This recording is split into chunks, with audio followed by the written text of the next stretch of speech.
Salut à tous les frérots. Alors je vois que ça parle aujourd'hui beaucoup de pédophilie, d'attouchement des adultes envers les enfants, etc. Alors je viens poser ma petite brique en essayant de te montrer un truc que tu vois pas toujours et en te donnant une solution de prévention qui à mon avis peut s'appliquer à ces jeunes au niveau des enfants.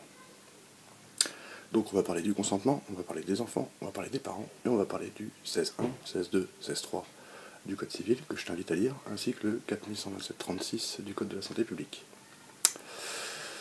Donc tu comprendras qu'un enfant, au fur et à mesure de son âge et de son développement, il acquiert des droits.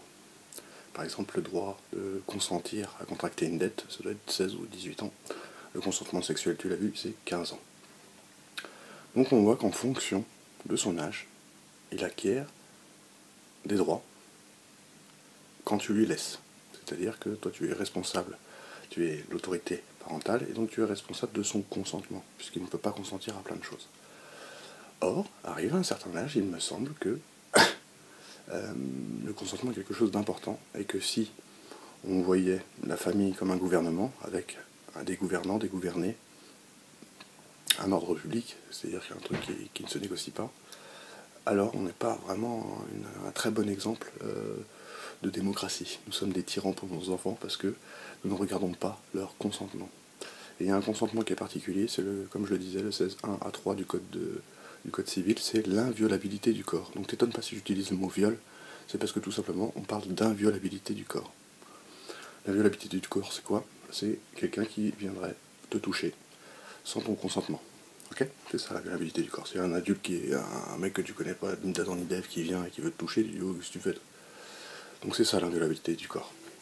Or, à nos enfants, on ne fait pas attention à ce consentement. C'est-à-dire qu'on est capable, même un gamin de 8 ans, de le contraindre par la force à rejoindre sa chambre parce qu'il a été désagréable ou impoli ou parce qu'il a exagéré, de le contraindre à se laver les cheveux parce que c'est dimanche soir, que c'est l'heure, que demain c'est l'école, etc., etc.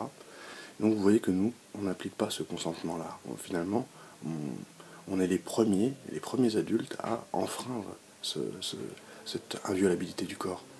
Et donc c'est pas un exemple, puisque l'enfant, s'il voit que l'adulte est suprême, qu'il n'a pas besoin de son consentement, et qu'il peut finalement outrepasser et violer les corps, violer le consentement en tout cas, alors c'est pas un bon exemple. C'est-à-dire que nous sommes les premiers, nous adultes, nous parents, à leur montrer que les adultes sont tout puissants.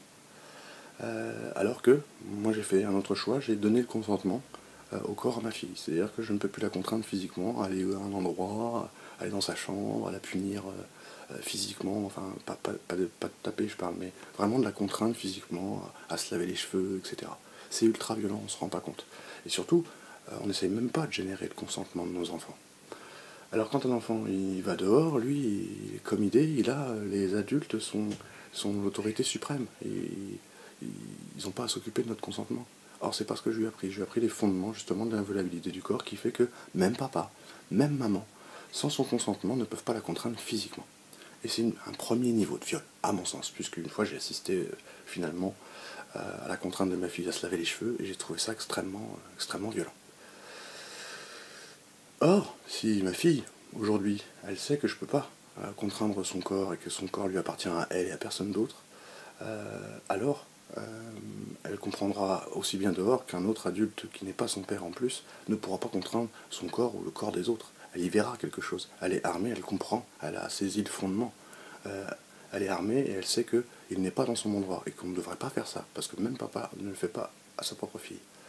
Et ça, c'est une image importante, ça, c'est une image responsable. Alors c'est vrai que ça va vous demander d'être plus droit, ça va vous demander d'être malin, de négocier, de prendre du temps pour générer le consentement, et aussi savoir accepter son refus. Ma fille, j'ai commencé à 7-8 ans, parce que je sentais qu'elle était capable, et que ça a radicalement changé notre relation, puisqu'elle s'est sentie plus responsable, plus respectée, plus estimée en tant qu'être humain, parce que rappelez-vous que tous les êtres humains naissent libres, égaux, en droit, pas juste les adultes et les ados. Non, tous les êtres humains. Alors évidemment, je ne vous dis pas de donner tous les consentements à tous les âges, c'est pas ce que je suis en train de vous dire. Mais quand votre enfant commence à être prêt à envisager alors vous devez être le premier exemple, celui à montrer, celui de respecter son consentement et de ne pas la contraindre physiquement. Ce qui permettra que dehors, même si ça ne la concerne pas. Le but, c'est pas que personne la touche, c'est qu'elle comprenne bien que si elle n'en a pas envie, elle est bien armée. Alors ça n'empêchera pas de se faire violer par un connard si la force, et que c'est une gamine de toute façon. Mais, en tout cas, elle aura les armes pour se défendre et elle saura que c'est pas bien ce qui se passe, puisque même papa ne se permet pas juste de la contraindre physiquement à aller dans sa chambre.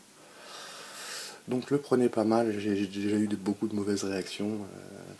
Ne le prenez pas mal sur votre éducation. On nous a éduqués comme ça, on ne nous a pas appris non plus. Et finalement, ce qu'on reproche au gouvernement, si on calquait à la maison, on serait bien pire que lui. Donc voilà, c'était juste pour vous donner une vision un peu juridique de comment ça se passe. Et quels sont une fois de plus nos moyens à nous et nos responsabilités. Je vous embrasse.